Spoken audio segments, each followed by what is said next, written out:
ਦਿੱਲੀ ਦੇ ਸ਼ਹਾਦਰਾ ਨੇੜੇ Guru Harkrishan public school ਦੇ ਬਾਹਰ ਧਰਨਾ ਲਾਈ ਬੈਠਾ ਹੈ ਟੀਚਿੰਗ ਅਤੇ non teaching staff Delhi Sikh Gurdwara ਪ੍ਰਬੰਧਕ ਕਮੇਟੀ ਦੀ ਉਸ ਬਦ ਇੰਤਜ਼ਾਮੀ ਤੋਂ ਦੁਖੀ ਹੈ ਜਿਸ ਦੀ ਵਜ੍ਹਾ ਨਾਲ ਅੱਜ ਇਹਨਾਂ ਦੇ ਘਰ ਦੇ ਚੁੱਲ੍ਹੇ ਠੰਡੇ ਪੈਣ ਲੱਗੇ ਹਨ। ਪਰ ਪ੍ਰਧਾਨ ਸਿਰਸਾ ਸਮੇਤ ਸਾਰੇ ਅਹੁਦੇਦਾਰ ਆਪਣੇ ਹੱਕ ਮੰਗਦੇ ਇਹਨਾਂ ਅਧਿਆਪਕਾਂ ਤੋਂ ਬੇਖਬਰ ਹਨ। ਮਜਬੂਰੀ ਬਸ ਮਹਾਮਾਰੀ ਦੇ ਇਸ ਦੌਰ ਵਿੱਚ ਘਰਾਂ ਤੋਂ ਬਾਹਰ ਆ ਇਹਨਾਂ ਨੂੰ ਧਰਨੇ ਲਾਉਣੇ ਪੈ ਰਹੇ ਹਨ। ਕਈ ਮਹੀਨਿਆਂ ਤੋਂ ਤਨਖਾਹਾਂ ਨਹੀਂ ਮਿਲੀਆਂ। ਸਿਰਸਾ ਸਾਹਿਬ ਕੋਲ ਸੈਲਫ ਪ੍ਰਮੋਸ਼ਨ ਦਾ ਵਾਧੂ ਟਾਈਮ ਹੈ ਪਰ ਸਕੂਲ ਸਟਾਫ ਦੀਆਂ ਮੁਸ਼ਕਲਾਂ ਸੁਣਨ ਅਤੇ ਉਹਨਾਂ ਨੂੰ ਹੱਲ ਕਰਨ ਲਈ ਸਮਾਂ नहीं है। सर हम इसलिए इकट्ठे हुए हैं कि हमारी सैलरी जो है कट के आ रही है, पूरी नहीं आ रही है और इंस्टॉलमेंट्स में सैलरी देते हैं। हम बच्चों को इंस्टॉलमेंट में नहीं पढ़ाते, हम अपना काम 100% कर रहे हैं तो हमें सैलरी भी 100% चाहिए। और मैं मैनेजमेंट से पूछना चाहती हूँ कटौती क्यों दिए आप नहीं लगा रहे। 6 पे कमीशन के एरियर का बकाया आपने नहीं दिया, 7 पे कमीशन पूरी इंडिया में मिल रहा है, हमें नहीं मिल रहा, तो आप तब भी कटौती कर रहे हैं। तो किस कारण से कर रहे हैं वो तो बताइए ना। नहीं चल रहे आपसे स्कूल, आप छोड़ दीजिए स्कूल, कोई लायक मैनेजमेंट आ जाएगी वो स्कूल चला लेंगे। आप हटिए, जो इस मैनेजमेंट जो इस पद के लायक है, जो इसकी गरिमा स्कूलों की गरिमा बनाने के लायक है, उनको आने का मौका दीजिए ना।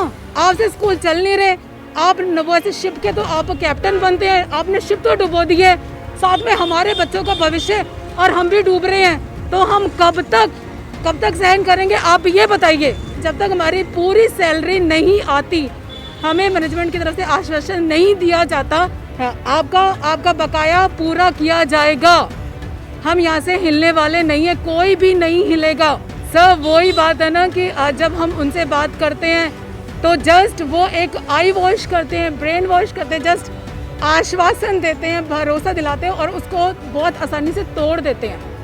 उसको फुलफिल नहीं करते, उसको वो मानते नहीं हैं क्योंकि उनके लिए स्कूल कोई मायने नहीं रखता, लेकिन हमारे लिए स्कूल बहुत मायने रखता है। हम तो बस यही कहेंगे कि सर अगर शिप के कैप्टन बने हो तो प्लीज़ इसको डुबोने से पहले बचा लो।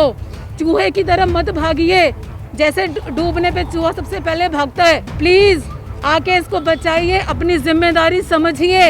इन स्कूलों के साथ एक परिवार नहीं, हज़ारों परिवार जुड़े हुए हैं और उन परिवारों के साथ हज़ारों पेट जुड़े हैं, उनकी समस्याएं जुड़ी हैं, उनकी आवश्यकताएं जुड़ी हुई हैं। अगर आप नहीं संभाल सकते तो अपने हाथ खड़े करिए और जाइए। हमारे ये स्कूल जो है हमारे लिए मंदिर है, हमारे गुरुद्वारों के समान है, हमें इसकी रक्षा करनी और हम करेंगे चाहे हमें कुछ भी करना पड़े। सर देखिए बहुत सारे टीचर्स हैं, कुछ अपनी पारिवारिक समस्या के कारण नहीं आ पाए, वो कल आ जाएंगे, कुछ आगे चले गए हैं। सर इसी स्कूल के हैं, सेम इधर के स्कूल के हैं सब। ये गुरु Harkishan public school Loni road Shahdara.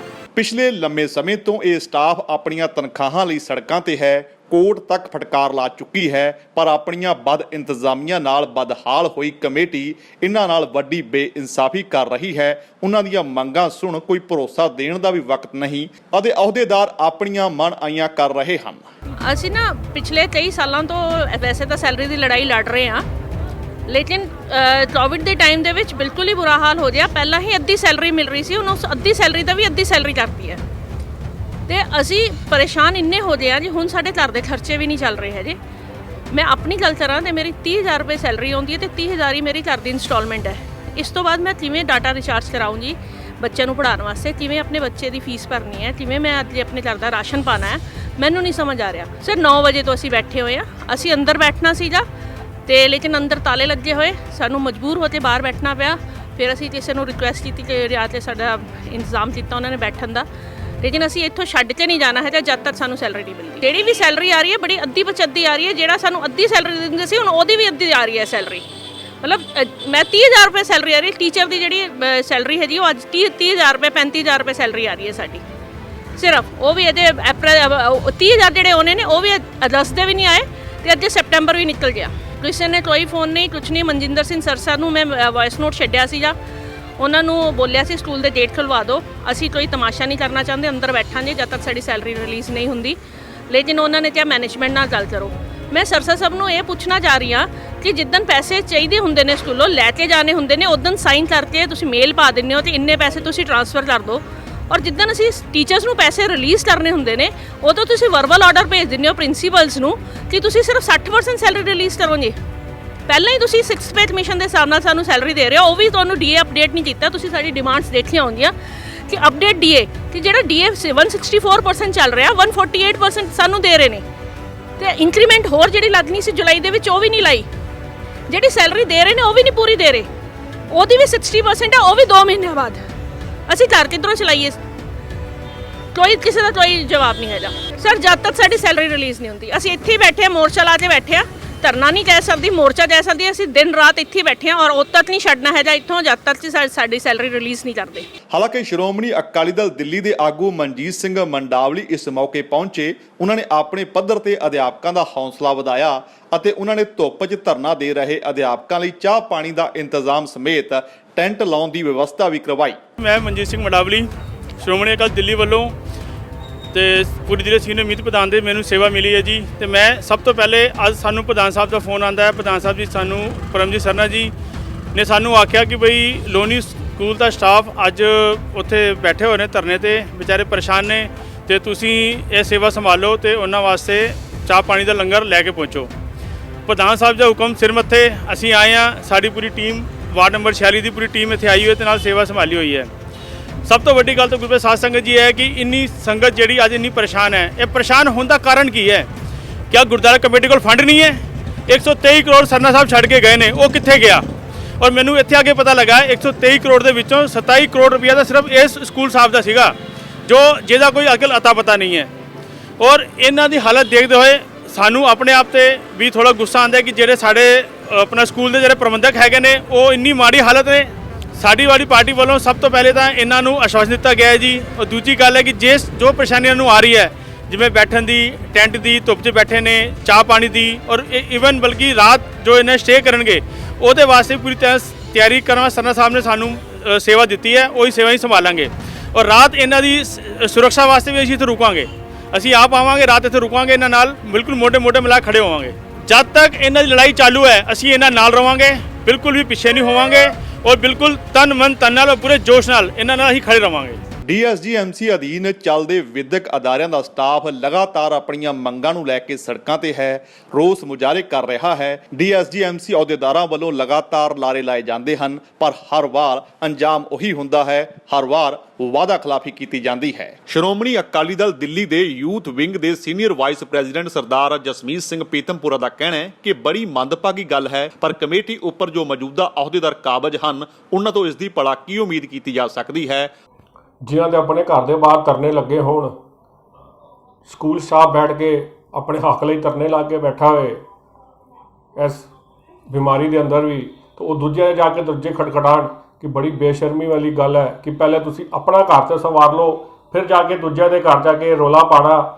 ਤੁਹਾਡੇ ਕੋਲ ਆਪਣਾ ਘਰ ਸੰਭਾਲਿਆ ਨਹੀਂ ਜਾ ਰਿਹਾ, ਆਪਣਾ ਸਟਾਫ ਥੋੜਾ ਸਕੂਲਾਂ ਦੇ ਬਾਹਰ ਬੈਠਾ ਹੋਇਆ ਤਨਖਾਹ ਵਾਸਤੇ ਸਵੇਰ ਦਾ, ਪਰ ਤੁਸੀਂ ਉਹਦੀ ਸਾਰ ਲੈਣ ਤੋਂ ਬਜਾਏ ਦੂਜਿਆਂ ਦੇ ਘਰ ਜਾ ਕੇ ਦੂਜਿਆਂ ਨੂੰ ਜਾ ਕੇ ਭੰਡ ਰਹੇ ਹੋ, ਹਾਏ ਹਾਏ ਉੱਥੇ ਜਾ ਕੇ ਕਰ ਰਹੇ ਹੋ। ਬੜੀ ਬੇਸ਼ਰਮੀ ਵਾਲੀ ਗੱਲ ਹੈ। ਅੱਜ ਜਿਹੜਾ ਇਹ ਬੇਸ਼ਰਮ ਦਲ ਆ ਦਿੱਲੀ ਕਮੇਟੀ ਦੇ ਕਾਬਜ ਹੈ, ਸਾਧ ਸੰਗਤ ਜੀ, ਇਹਨਾਂ ਨੇ ਬੇਸ਼ਰਮੀ ਦੀ ਹੱਦ ਮੁਕਾ ਦਿੱਤੀ ਹੈ। ਮੈਂ ਸਵਾਲ ਕਰਨਾ ਚਾਹਾਂਗਾ ਮਨਿੰਦਰ ਸਿੰਘ ਸਿਰਸਾ ਜਿਹੜਾ ਦਿੱਲੀ ਕਮੇਟੀ ਦਾ ਪ੍ਰਧਾਨ ਹੈ, ਹਰਮੀਤ ਸਿੰਘ ਕਾਲਕਾ ਜਿਹੜਾ ਉੱਥੇ ਬੜੇ ਰੰਗ ਬਿਰੰਗੇ ਚਸ਼ਮੇ ਜੇ ਲਾ ਕੇ ਹਾਏ ਹਾਏ ਕਰਨ ਗਿਆ ਹੋਇਆ, ਮੈਂ ਉਹਨੂੰ ਵੀ ਸਵਾਲ ਕਰਨਾ ਚਾਹਾਂਗਾ ਕਿ ਤੁਹਾਡਾ ਸਟਾਫ, ਸਕੂਲ ਦਾ ਸਟਾਫ ਅੱਜ ਆਪਣੇ ਬੰਦੇ ਹੱਕ ਵਾਸਤੇ ਸਕੂਲਾਂ ਦੇ ਬਾਹਰ ਬੈਠਾ ਹੋਇਆ ਹੈ, ਤੁਸੀਂ ਕਿਸ ਗੱਲ ਦੀ ਆਪਣੀ ਵਾਹਵਾਹੀ ਕਰਾਉਣ 'ਚ ਲੱਗੇ ਹੋਏ ਹੋ? ਜਿਹੜੇ ਸਾਰੇ ਗੁਰੂ ਸਾਹਿਬ ਦੇ ਨਾਮ ਤੇ ਸਕੂਲ ਚੱਲਦੇ ਹੈ, ਗੁਰੂ ਹਰਕ੍ਰਿਸ਼ਨ ਸਾਹਿਬ ਜੀ ਦੇ ਨਾਮ ਤੋਂ ਸਕੂਲ ਚੱਲ ਰਹੇ ਹੈ, ਤੁਸੀਂ ਉਹਨਾਂ ਦੇ ਨਾਮ ਦੀ ਵੀ ਕਿਰਕਿਰੀ ਕਰਾਉਣ ਲੱਗੇ ਹੋਏ ਹੋ। ਤੁਹਾਨੂੰ ਬੜੀ ਸ਼ਰਮ ਆਉਣੀ ਚਾਹੀਦੀ ਹੈ ਕਿ ਤੁਸੀਂ ਅੱਜ ਇਹ ਹਾਲਾਤ ਬਣਾ ਦਿੱਤੇ ਹੈ ਦਿੱਲੀ ਕਮੇਟੀ ਦੇ, ਦਿੱਲੀ ਦੇ ਸਕੂਲਾਂ ਦੇ, ਕਿ ਸਟਾਫ ਨੂੰ ਆਪਣਾ ਬਣਦਾ ਹੱਕ ਲੈਣ ਵਾਸਤੇ ਸਕੂਲਾਂ ਦੇ ਬਾਹਰ ਬਹਿਣਾ ਪੈ ਰਿਹਾ ਔਰ ਤੁਸੀਂ ਜਾ ਕੇ ਪਾਕਿਸਤਾਨ ਦੇ ਜਾ ਕੇ ਦਰਜੇ ਜਾ ਕੇ ਹਾਏ ਹਾਏ ਕਰ ਰਹੇ ਹੋ। ਪਹਿਲਾਂ ਆਪਣੇ ਘਰ ਸੰਭਾਲ ਲਓ ਸਿਰਸਾ ਸਾਹਿਬ, ਕਾਲਕਾ ਸਾਹਿਬ, ਪਹਿਲੇ ਆਪਣੇ ਘਰ ਠੀਕ ਕਰ ਲਓ। ਆਪਣੇ ਘਰ ਠੀਕ ਹੋਣਗੇ ਤੇ ਜਾ ਕੇ ਤੁਸੀਂ ਦੂਜਿਆਂ ਨੂੰ ਘਰ ਜਾ ਕੇ ਬੋਲ ਸਕਦੇ ਹੋ। ਅਗਲੇ ਉੱਥੋਂ ਇੱਕ ਬਿਆਨ ਪਾ ਦੇਣ ਕਿ ਸਿਰਸਾ ਸਾਹਿਬ ਪਹਿਲੇ ਆਪਣਾ ਘਰ ਸੰਭਾਲੋ, ਤੁਹਾਡਾ ਸਕੂਲ ਦਾ ਸਟਾਫ ਤੇ ਬੈਠਾ ਹੋਇਆ ਧਰਨਿਆਂ ਦੇ ਬਾਅਦ ਤੁਹਾਡੀ ਕੀ ਇੱਜ਼ਤ ਰਹਿ ਜਾਏਗੀ? ਤੁਹਾਡੀ ਇੱਜ਼ਤ ਤੇ ਵੈਸੇ ਹੈ ਨਹੀਂ, ਤੁਹਾਡੀ ਹੋਰ ਜਿਹੜੀ ਬਚੀ ਕੁਚੀ 1-2% ਹੈ ਉਹ ਵੀ ਸਿਰਸਾ ਸਾਹਿਬ ਲੈ ਜਾਣੀ ਹੈ। ਤੁਸੀਂ ਦਿੱਲੀ ਕਮੇਟੀ ਦੀ ਇੱਜ਼ਤ ਤੇ ਰੋਲ ਦਿੱਤੀ ਹੈ। ਜੋ ਹਾਲਾਤ ਤੁਸੀਂ ਦਿੱਲੀ ਕਮੇਟੀ ਦੇ ਬਣਾਏ ਹੋਏ ਆ, ਮੈਂ ਤੁਹਾਨੂੰ ਕਹਿਣਾ ਜਦ 328 ਸਰੂਪ ਦੀ ਗੱਲ ਆਉਂਦੀ ਹੈ, ਹਰਮੀਤ ਸਿੰਘ ਕਾਲਕਾ ਜੀ ਤੇ ਮਨਿੰਦਰ ਸਿੰਘ ਸਿਰਸਾ ਦੀ 328 ਸਰੂਪ ਦੀ ਗੱਲ ਆਉਂਦੀ ਹੈ, ਤਾਂ ਤੁਸੀਂ ਦੁਬਕ ਕੇ ਆਪਣੇ ਘਰ ਦੇ ਅੰਦਰ ਬਹਿ ਜਾਂਦੇ ਹੋ। ਤਦ ਤੱਕ ਤੁਹਾਡਾ ਮੂੰਹ ਨਹੀਂ ਖੁੱਲਦਾ, ਤਦ ਤੱਕ ਤੁਸੀਂ ਧਰਨਿਆਂ ਤੇ ਆ ਕੇ ਸੜਕ ਤੇ ਨਹੀਂ ਆਉਂਦੇ, ਬਰਗਾੜੀ ਹੋ ਜਾਂਦਾ ਤਦ ਤੁਸੀਂ ਸੜਕ ਤੇ ਨਹੀਂ ਆਉਂਦੇ, ਸੋਦਾ ਸਾਹਿਬ ਨੂੰ ਮਾਫੀ ਦੇ ਦਿੱਤੀ ਜਾਂਦੀ ਹੈ ਤਦ ਤੁਸੀਂ ਧਰਨੇ ਨਹੀਂ ਆਉਂਦੇ, ਸ਼੍ਰੋਮਣੀ ਕਮੇਟੀ ਆਪਣੀ ਟਾਸਕ ਫੋਰਸ ਅੱਗੇ ਕਰਕੇ ਉੱਥੇ ਸਿੱਖਾਂ ਦੀਆਂ ਪੱਗਾਂ ਲਾ ਦਿੰਦੀ ਹੈ ਤਾਂ ਤੁਹਾਡੀ ਜ਼ਬਾਨ ਨਹੀਂ ਖੁੱਲਦੀ। ਆ ਤੁਸੀਂ ਹਾਏ ਕਰਨ ਕਿਸ ਮੂੰਹ ਤੋਂ ਜਾ ਕੇ ਉੱਥੇ ਪਹੁੰਚ ਗਏ ਹੋ? ਬਿਮਾਰੀ ਦੇ ਅੰਦਰ ਵੀ ਅੱਜ ਉਹਨਾਂ ਨੂੰ ਆਪਣਾ ਬਣਦਾ ਹੱਕ ਲੈਣ ਵਾਸਤੇ ਸਕੂਲਾਂ ਦੇ ਬਾਹਰ ਬਹਿਣਾ ਪੈ ਰਿਹਾ। ਅਗਰ ਉਹਦੇ ਵਿੱਚੋਂ ਇੱਕ ਵੀ ਬਿਮਾਰ ਹੋ ਗਿਆ ਤਾਂ ਤੁਹਾਡਾ ਤਾਂ ਕੁਝ ਨਹੀਂ ਜਾਣਾ, ਤੁਸੀਂ ਤਾਂ ਕੋਈ ਸਾਰ ਨਹੀਂ ਲੈਣੀ, ਅਗਲੇ ਨੇ ਆਪਣੇ ਘਰ ਜਾਣਾ, ਹੋਰ 4 ਬਿਮਾਰ ਕਰ ਦੇਗਾ, ਤੁਸੀਂ ਤਾਂ ਵੀ ਕਿਸੇ ਨੂੰ ਕੁਝ ਨਹੀਂ ਪੁੱਛਣਾ।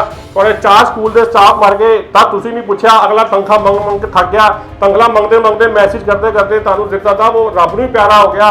ਹੁਣ ਕਿਸ ਮੂੰਹ ਤੋਂ ਤੁਸੀਂ ਕਹਿੰਦੇ ਹੋ ਕਿ ਅਸੀਂ ਸ਼ਿਪ ਚਲਾ ਰਹੇ ਹਾਂ, ਮੈਂ ਸ਼ਿਪ ਦਾ ਕੈਪਟਨ ਆ, ਬੜੇ ਅੱਛੇ ਤਰੀਕੇ ਨਾਲ ਇਹਨੂੰ ਲੈ ਕੇ ਜਾਵਾਂਗਾ, ਫਿਰ ਸਦਾ ਤੁਸੀਂ ਜਿਹੜੀ ਸ਼ਿਪ ਹੈ ਨਾ ਉਹ ਤੁਸੀਂ ਤੁਹਾਡੇ ਵਿੱਚ ਦਰਿਆ ਦੇ ਵਿੱਚ ਡੁੱਬ ਚੁੱਕੀ ਹੈ, ਤਾਂ ਤੁਸੀਂ ਉੱਥੇ ਖਾਂਦੀ ਪਈ ਹੋ ਡੁੱਬ ਚੁੱਕੀ ਹੈ। ਹੁਣ ਤੁਸੀਂ ਪਤਾ ਨਹੀਂ ਝੂਠ ਬੋਲ ਕੇ ਬਚਾ ਰਹੇ ਹੋ ਕਿ ਆਪਣੇ ਘਰ ਬੈਠੋ, ਤੁਸੀਂ ਜੋ ਸਕੂਲ ਚਲਾ ਸਕਦਾ ਉਹਨੂੰ ਆਪਣੀ ਸੇਵਾ ਦਿਓ। ਮੈਂ ਸੰਗਤ ਨੂੰ ਇੱਕ ਵਾਰੀ ਫਿਰ ਬੇਨਤੀ ਕਰਨਾ ਚਾਹਾਂਗਾ, ਇਹ ਆਉਣ ਵਾਲੇ ਸਮੇਂ ਦੇ ਅੰਦਰ ਤੁਹਾਡੇ ਘਰ ਬਿਲਕੁਲ ਆਣਗੇ, ਇਹਨਾਂ ਨੂੰ ਸਵਾਲ ਕਰੋ, ਨਾਲ ਛਿੱਤਰ ਮਾਰੋ ਕਿ ਦੱਸੋ 328 ਸਰੂਪ ਸਾਡਾ ਜਿਹੜਾ ਪਿਓ ਹੈ ਜਿਹਦੇ ਅੱਗੇ ਜਾ ਕੇ ਅਸੀਂ ਨਤਮਸਤਕ ਹੁੰਦੇ ਆ, ਉੱਤੇ ਤੁਹਾਡਾ ਕੀ ਸਟੈਂਡ ਹੈ? ਬਰਗਾੜੀ ਹੋਗੀ ਤੁਹਾਡਾ ਕੀ ਸਟੈਂਡ ਹੈ? ਸੋਦਾ ਸਾਹਿਬ ਨੂੰ ਮਾਫੀ ਦੇ ਦਿੱਤੀ ਜਾਂਦੀ ਹੈ, ਬਾਦਲ ਦਲ ਆਪਣੇ ਘਰ ਬੁਲਾ ਕੇ ਜਥੇਦਾਰਾਂ ਨੂੰ ਕਹਿੰਦਾ ਜੀ ਇਹਨੂੰ ਮਾਫੀ ਦੇ ਦਿਓ, ਤੁਹਾਡਾ ਕੀ ਸਟੈਂਡ ਹੈ? ਉੱਥੇ ਸਿੱਖਾਂ ਦੀ ਪੱਗਾਂ ਲੈ ਜਾਂਦੀ ਹੈ, ਤੁਹਾਡਾ ਕੀ ਸਟੈਂਡ ਹੈ? ਇਹਨਾਂ ਨੂੰ ਸਵਾਲ ਜ਼ਰੂਰ ਕਰੋ। ਇਹਨਾਂ ਅਧਿਆਪਕਾਂ ਸਕੂਲ ਸਟਾਫ ਦੀ ਸੁਣਨ ਵਾਲਾ ਫਿਲਹਾਲ ਹੁਣ ਕੋਈ ਨਹੀਂ, ਭਵਿੱਖ ਦੀ ਚਿੰਤਾ ਉਹਨਾਂ ਨੂੰ ਸਤਾ ਰਹੀ ਹੈ, ਪਰ ਕਮੇਟੀ ਵਕਤ ਸਿਰ ਤਨਖਾਹ ਦੇਣਾ ਤਾਂ ਦੂਰ ਇਹਨਾਂ ਦੇ ਮਸਲੇ ਸੁਣਨ ਤੋਂ ਵੀ ਨਾਬਰ ਹੈ। ਜੇਕਰ ਤੁਹਾਨੂੰ ਸਾਡਾ ਇਹ ਉਪਰਾਲਾ ਚੰਗਾ ਲੱਗਾ ਹੈ ਤਾਂ ਇਸ ਨੂੰ ਲਾਈਕ ਕਰੋ, ਸ਼ੇਅਰ ਕਰੋ ਅਤੇ ਸਾਡੇ YouTube ਚੈਨਲ ਨੂੰ ਸਬਸਕ੍ਰਾਈਬ ਕਰੋ।